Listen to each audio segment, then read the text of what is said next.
welcome back to Between the Ropes TV. Now, we've all just took in, if you'll pardon the pun, an absolute war, haven't we? What a night's boxing in Manchester. It had it all. We had a slick boxing performance. We had a hometown hero who was unfortunately stopped. And then, for me, we finished with a Fight of the Year contender. Ben, let's get straight into this. Chisora and Parker. Wow. All you've got to do is go on any social media platform and it's all anybody's talking about. It was a great fight. Parker went out and for me, had his best performance. He leaves winning, talk of a world title shot, but yet everyone's talking about Chisora. And I feel a bit sorry for Parker. He got a great win, knocked him down 3 times, yet it's all about that heart and the war of Chisora that people want to talk about. And you know what? I can't blame them. As you said, war. No, it was incredible, wasn't it? I think in the second round we thought, oh, is this age? Is this the wars catching up with Derek Chisora? And then, I think he did it in the second, the fourth, was it again, the fifth or sixth again? Every time you thought, that's it then. He's out.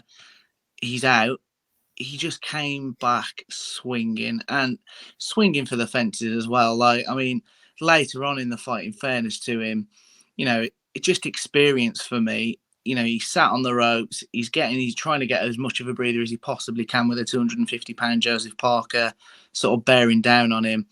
And then it looked like the ref was about to jump in, and then he starts swinging. And I love to see experience like that from, this level of campaigner. It was a brilliant fight. And, let's not forget, in fairness, that's now his 12th loss. Now, we've talked about this in the previews. We've talked about this previously. He has only lost at the top level.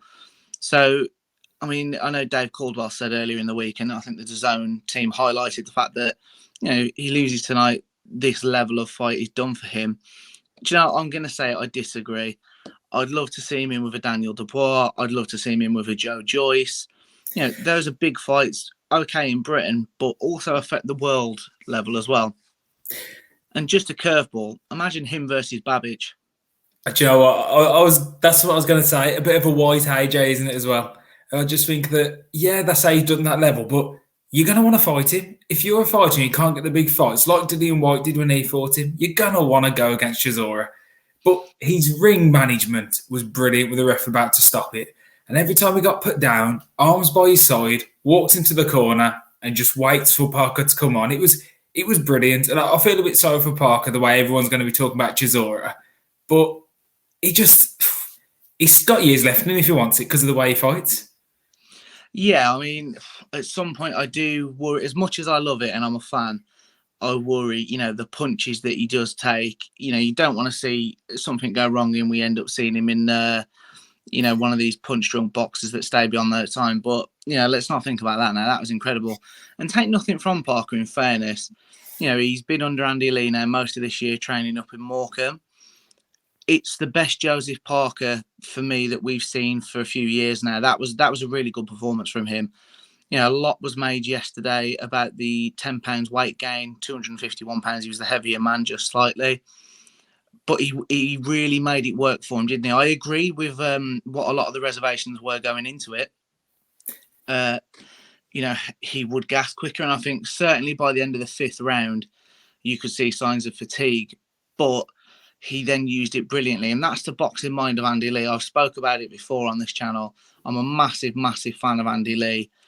And he was leaning on Chisora at the right time. And he used it all to his advantage. So top-notch performance from Parker. And it had to be to beat the likes of a Derek Chisora tonight, didn't it? It did, yeah. And I think, like you say, of Andy Lee, that comment of the harder you work, the harder he has to work, it's true, isn't it? And that's what drove Parker. Every time Chisora dug deep, Parker dug deeper, having to make Chisora dig even deeper. But the one thing I'd like to see Parker improve is that killer instinct. When he kept putting Chisora down, I think the top people at that weight wouldn't have let Chisora carry on. They would have had the ref stop that. I honestly believe. So I think, don't get me wrong, Parker was rightfully hesitant.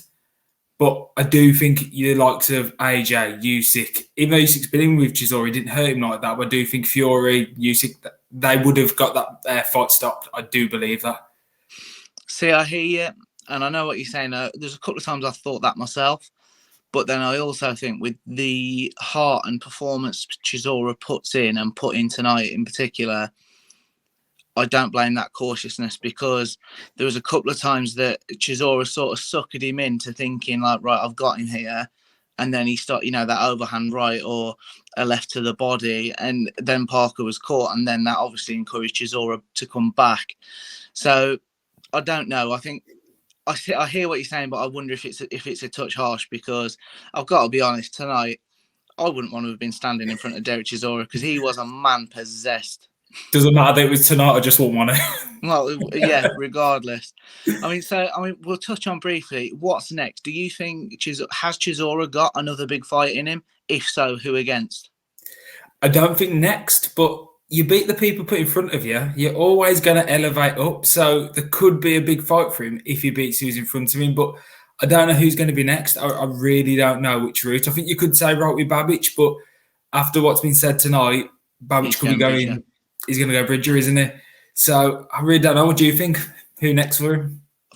I don't know. It's very tough. I mean, he's moved over to Sky, but I'd still see him with the likes of a Hughie Fury. Worst case, Derek Chisora now is a gatekeeper to the heavyweight elite, because of the 12 losses on his record. Apart from Caballel, who's absolutely no mug, the rest, it's against absolute elite operators. So I wouldn't mind a Hughie Fury. The Babich fight, I wouldn't mind it. It'd be an absolute war. I would back Chisora to win it, just because he's a natural heavyweight. Just before we move on, Joseph Parker now, obviously his team have made no secret they want a world title fight. Arguably he's earned it. I don't think he's going to get it. The WBO situation is tricky. Joe Joyce is obviously number one. And I'm going to stick my flag in the ground right now. That's the fight for me to be made. I want Parker Joyce next year. That's a fantastic fight. I think everyone's going to want to see that. I think Parker will do right by fighting over the UK now. Just stick over here. The fans are going to start liking him. And I think he's in white territory. He deserves a shot, but he could be waiting a long time. But he's still got to keep the entertaining fights, hasn't he? Keep at this level now and keep winning them and prove to these people that you deserve another shot at a title. No, I agree. It'll be very interesting to see how things unfold, because everybody at his sort of level, other than the likes of arguably a Filip Hrgovic, these people aren't with DAZN, are they? So, no. He may have to either go to a different network, or DAZN are going to have to pay a lot of money to get somebody over for him. So it'll be interesting to see how things unfold. Now, as we move down the card, Alan Babich, we'll start there as we've just mentioned him. Shockingly, David Spelmont, coming to this 11-7, gave Alan Babich his toughest fight. Is that fair to say? It's 100% right, isn't it? It's not what I expected. With these level of opponents, I do expect Babich to go in and do a job, really. But we always said as he moved up, he's get found out. And I think because he's been found out already, even though he won, like you say, I think Bridger's the right way for him to go now. Yeah, no, I agree. I mean, he landed shots. Spelmont was quite clever, didn't he? He wasn't as busy, but what he did throw was effective, I think is probably the best way of describing it. He definitely rocked Babich in the third round, I think it was. For those that haven't seen the full card, Alan Babich did then get the knockout in the sixth round. Spelmont, he did sort of quit. I think, well, not quit, that's harsh, but he'd sort of just had enough, hadn't he? And he let the ref take the count and was like, fair enough. But taking nothing away, great performance from Spelmont. Obviously, the talk now, Babich is talking about going to Bridgerweight to fight Rivas. Obviously, there'll be an eliminator. But I'm all right with that route for him. I think it's probably his natural place to go. What we have seen tonight is clearly if he gets in with a 250-pound heavyweight, while he's got the power to take them out eventually, it really does take a lot. And, against the likes of a Derek Chisora, he's going to get took out in those 6 rounds that it's taken him to do some damage, isn't he? Yeah, definitely. I think Bridgerweight is the right way to go, but let's get Dave Allen in there just before. Let's get them both in the middle of the ring swinging and then let him move down. No, definitely, Ben. We move on now. Chief support tonight, obviously Jack Cullen against Sajo. Now, for those that don't know, Scott disagrees. He's had a little tweet that's got a little bit of traction for him that he's buzzing about. Sajo got the win. He was throwing heavy-handed shots, and Cullen, in fairness, when he was working behind those long arms off the jab, He was setting stuff up right, and I thought he was growing into the fight when the stoppage came, Ben, didn't you? Yeah, I did. I thought he had to just work the jab, but he does like a tear up, doesn't he? And I think he was getting sucked into it, and that's where he got caught. I just think that if he'd used that jab and tried to control the fight, because you look at the size difference, and you wouldn't have thought they were the same weight class. But I just think that he loves a tear up, and he got a bit like Ted Cheeseman. He got pulled into it, and unfortunately, could be a broken rib there. Yeah, I agree with Tony Bellew. I think it probably is a broken rib from the way he was at the end. But I mean, Sajo, in fairness, there was no noticeable size difference, but he's clearly a powerhouse. 14 knockouts in 16 fights going into this. We knew that coming in. What I didn't like off Sajo, he was leaving his head in a lot, which caused Cullen a cut early doors. It wasn't a massive cut, but I just don't like it. Like, if you're so good and you back yourself, fight a clean fight. And I thought he was quite dirty tonight. And then we saw quite a lot about the character actually at the end, didn't we? For those that haven't seen, do check it out because the bloke's an absolute prick. I'll say it. He over celebrated, even did a Ronaldo noise, shocking, and then started doing press up. Last week we were really crediting Conor Benn for, he could have carried on into Chris Algieri while Algieri was going down. He didn't then celebrate till he knew Algieri was fine.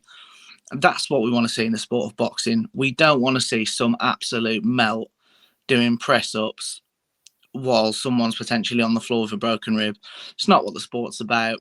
I'm condemning it. Pick a side, Benny. Are you with me or are you with Scott?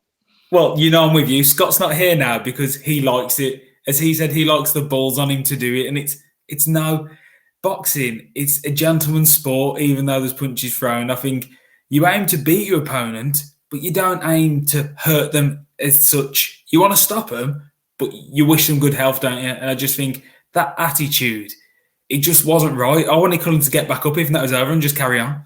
It was it was arrogant. Disgusting. That leads us on to our next fight. Lerone Richards, Carlos Gongora. Now, this was his step up to certainly fringe world level, possibly world level, because Gongora, going in 20 wins, 15 by stoppage. We knew he was a puncher. He beat Akhmadov previously, which is a good win for anybody, really.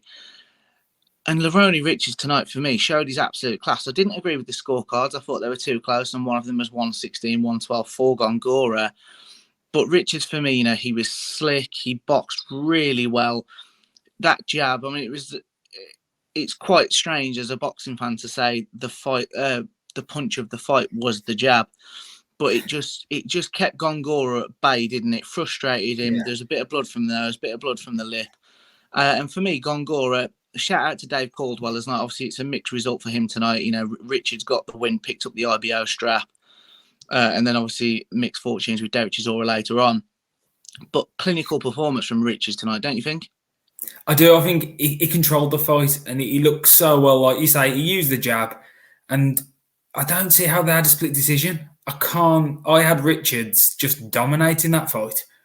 I thought 8-4, so 116, 112. I thought that was fair. I thought there were a few rounds that Richards was good and composed for 2 minutes, and then Gongora threw the yard heavier shot. So I could see the dilemma on a couple of three of the rounds, but for me, 116, 112 was quite clear, and it's a comfortable win still, isn't it? Really? Yeah, it is, and he just showed great maturity and to push on now. And again, like we've said a lot about fighters, next year's a big year. There's big fights coming. It could be his year next year. Could be the breakthrough star. Well, it could be, couldn't it? Because, we look now, obviously, Canelo's undisputed. Richards has got the small piece of the pie, should we say, with the IBO strap. It's not sort of universally recognised. But, there's much made of Canelo's plans to go to cruiserweight. For me, Lerone Richards is placed perfectly to end up fighting for a vacant strap if they become available. Definitely. And I'd love to see him now go and put Sajo, because let's be fair, that's the sort of fight Sajo's now going to be calling for. Yeah. I'd love to see Richards do an absolute job on him myself. I don't care who. I just want to see someone do a job on him. And then celebrate exactly the same way. There we go. And then lastly, I've nearly forgot there, Zelfa Barrett against Bruno Torino. Now, I owe a friend of mine if anybody knows what music Bruno Torino walked out to, let us know in the comments section, because I've got a friend of mine who's been trying to find it for the last 2.5 hours. So, but as for the actual fight, it was a good fight, wasn't it? Zelfa was really classy, and Torino, he tried to push the pace, but he sort of, when he got there, he had no answer to Zelfa's precision, did he? No, it was the timing, wasn't it? Torino, he brought the pressure, he brought the punches, but Barrett, he just shrugged them all off, and his timing was perfect. And he never looked in trouble. He always looked like he was in control of the fight. And I think it was a good performance to, again, get him that world title shot, and it's exactly what he needed. Yeah, I like the world title fight against Ogawa next. But I know you guys aren't such fans, but I'm a big Joe Cordina fan in that super feather division. Joe Cordina will stop Barrett. Telling you now, Cordina beats Barrett. I think that's ballsy, especially after a performance like that of him tonight. I would say, I think, DAZN highlighted it as well. There was a size difference. Torino is probably more of a natural featherweight, but he's been taking everyone out in a straight. He's took the opportunity. He has come up short tonight, but certainly, he's not blotted his copybook at all, has he? That was It was a good fight, a classy win for Zelfa Barrett, and obviously he moves on. Before we wrap it up, we're also just give a shout out. Sandy Ryan, Rhiannon Dixon, Jordan Thompson all picked up big wins tonight to continue their undefeated records. Sandy Ryan now moves to 3-0. We've made a lot of noise about her on this channel, haven't we? We see her as the future of women's boxing. So, quick note on her, Ben. Yeah, I think I'm a big fan of Sandy Ryan. She's got a big year ahead of her, and the fact her second fight she goes to Italy and stops her opponent, then a third fight stops her opponent again. It's progression, and to see progression so early in the first 3 fights, that's something to be excited about. That so yeah, I think we're going to see a lot of her next year. Yeah, someone else we're going to definitely see a lot of is Jordan Thompson. He's going about his business quietly, isn't he? Not picking up stoppage wins. Eddie Hearn, I believe Eddie Hearn's going to start pushing him into next year. I definitely think so. And he's so tall, isn't he, for a cruiserweight? He's a big fella, and he's got power. And again, I think Eddie Hearn's got some good youngsters coming through, and a lot of them, those on this card. And I think it's, well, not youngsters, but start of the career. And I just think it's going to be a good 2022. No, definitely. And then lastly, obviously, Rhiannon Dixon. Great, another win for her. She's also undefeated, trained by Anthony Crawler. So that's got to have been a nice moment for him, hasn't it? He's had some memorable nights in the Manchester Arena, or the AO Arena, if I believe that's what it's called now. So no, lovely to see them get the win as well. We'll wrap it up here, guys. Now, this obviously will be our last fight reaction of 2021. We've not been doing this that long, but we really appreciate the support. We've recently hit 150 subs. We want to keep growing. So just so Scott doesn't have an absolute meltdown, hit the like buttons, hit the subscribe buttons. We were going to the Derek Chisora fight. Unfortunately, with the COVID situation the way it is, and our families, we decided against it. But I think we've all enjoyed it from our homes. Thanks again, guys. Thank you for the support. We'll knock it off there. Cheers.